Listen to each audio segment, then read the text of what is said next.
এই ভিডিওতে আমরা এক্সামিনেশনের শর্টকাট সম্পর্কে জানব। তার জন্য আমরা সর্বপ্রথম চলে আসবো এক্সামিনেশন সেটিংস, দেন হচ্ছে শর্টকাট সেটআপ। শর্টকাট সেটআপে আসার পর সর্বপ্রথম আমরা সিলেক্ট করব ক্লাস, দেন হচ্ছে আমাদের অপশন মার্ক টাইপ। মার্ক টাইপের এখানে টোটাল আমাদের 6টা শর্টকাট দেয়া আছে, SC1 থেকে শুরু করে 6 পর্যন্ত। অর্থাৎ আমরা 6টা শর্টকাটে আমাদের রেজাল্ট প্রসেস করতে পারবো। এখানে আমরা যখন শর্টকাট সেট আপ করবো, মার্ক টাইপ সেট আপ করবো, তখন হচ্ছে আমরা এই সিরিয়ালটা অবশ্যই মেনটেন করতে হবে। কোনো কারণে যাতে SC1 এর পরে SC3 এরপর SC2 এই ধরনের এলোমেলো না হয়, এটা সিরিয়ালি রাখতে হবে। আমরা হচ্ছে SC1 নিলাম। এখানে হচ্ছে mark type name. Mark type নেমটা কি? অর্থাৎ আমরা হচ্ছে যে কোনো একটা সাবজেক্টের যখন পরীক্ষা নিয়ে থাকি, আমরা মার্কটাকে বিভিন্নভাবে আইডেন্টিফাই করে থাকি। যেমন হচ্ছে আমাদের ক্লাস টেস্ট থাকে, CQ অর্থাৎ ক্রিয়েটিভ কোশ্চেন, আমাদের হচ্ছে থাকতে পারে অ্যাসেসমেন্টের বিভিন্ন ধরনের রিপোর্ট নিয়ে আমরা হচ্ছে রেজাল্ট প্রসেস করতে পারি, অর্থাৎ আমরা ওইটার থেকে মার্কিং করতে পারি। আমাদের হচ্ছে হতে পারে MCQ, প্র্যাকটিক্যাল, এটা ইনস্টিটিউট ওয়াইজ ভেরি করে, এক এক প্রতিষ্ঠানে এক এক ধরনের শর্টকাট থাকতে পারে। তো এখানে হচ্ছে আমরা যখন মার্ক টাইপটা নিব, এখানে হচ্ছে আমাদের এই SC1টা নিয়ে কাজ করার ক্ষেত্রে অবশ্যই আমাদের বেশ কিছু বিষয়ের উপরে নির্ভর করে আমাদের হচ্ছে এগুলো সেট আপ করতে হবে। আমরা ধরে নিলাম আমাদের কাছে দুই ধরনের ইনস্টিটিউট আছে, অথবা আমাদের এক এক ক্লাসে এক এক ধরনের বিষয় ঘটতে পারে।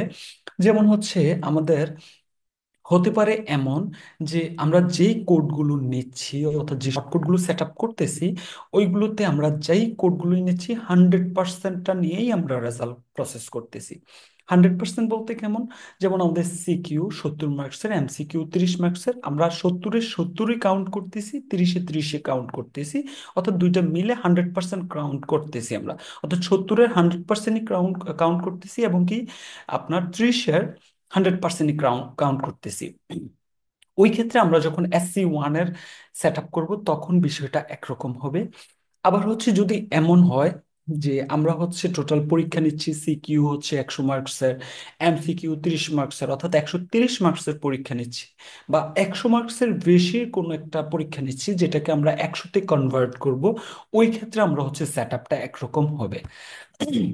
আচ্ছা, তো আমরা যখন কোন একটা পরীক্ষা 100%, আমরা শর্টকাটগুলোর 100%ই কাউন্ট করব, ওই ক্ষেত্রে আমাদের SC1টা সব সময় CT হিসেবে, অর্থাৎ ক্লাস টেস্ট হিসেবে, মার্ক সোর্স ক্লাস টেস্ট দিয়ে আমরা হচ্ছে এখানে 100%, আমরা হচ্ছে অ্যাপ্লিকেবল রেশিও 100% হয়ে আসবে।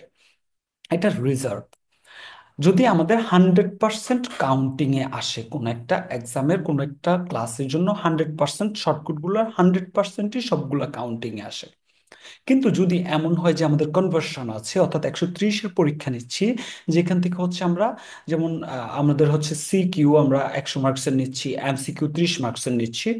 তো MCQ 30-এর 100%ই আমরা কাউন্ট করতেছি, এবং কি CQর 100 থেকে আমরা 70% মার্ক কাউন্ট করতেছি।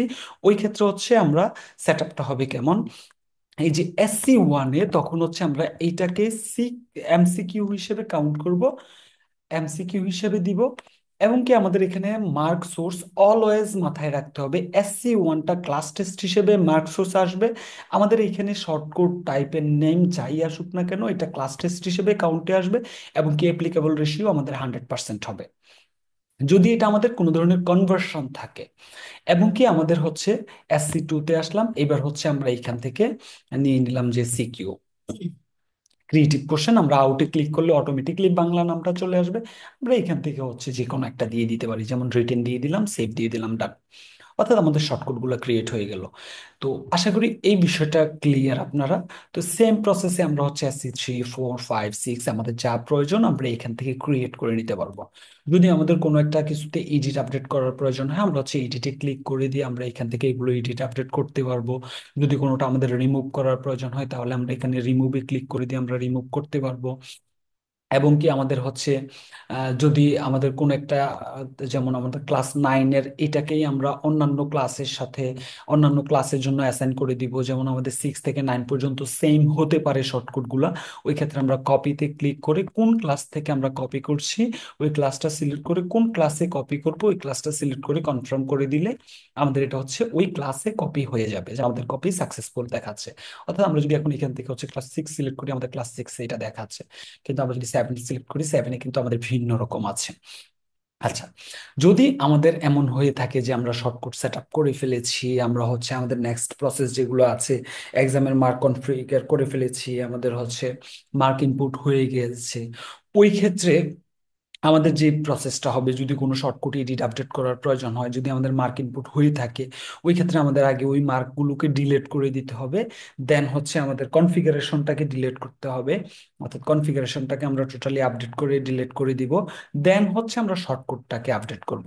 অর্থাৎ আমাদের এইখানে সেটিংসে যে সিরিয়ালটা মেনটেন করতেছি, আমরা যেইখানে গিয়ে আটকে যাচ্ছি তার থেকে আবার পিছনের দিকে আমরা যখন ব্যাক করতে যাব, তখন হচ্ছে আমরা স্টেপ বাই স্টেপ ক্লিয়ার করে দেন ব্যাক করতে হবে। যদি এমন হয় যে আমরা এখানে শর্টকাট গুলো সেট আপ করেছি, আমরা হচ্ছে মার্ক এক্সামের সেটিংস কমপ্লিট করে ফেলেছি, মার্ক ইনপুট করে ফেলেছি, এমতো অবস্থায় আমাদের কোনো একটা বিষয় আপডেট করতে হচ্ছে, কোনো একটা শর্টকাটে আপডেট করতে হচ্ছে, সেই ক্ষেত্রে আমরা যদি এটাকে আগে থেকে যে যে স্টেপ পর্যন্ত গিয়েছি ওইখান থেকে যদি ক্লিয়ার করে না আসি, আমাদের রেজাল্ট পুরো এলোমেলো আসবে, রেজাল্ট ক্লিয়ার আসবে না। তো আশা করি আপনারা শর্টকাট সেট আপের বিষয়টা ক্লিয়ার। Thank you.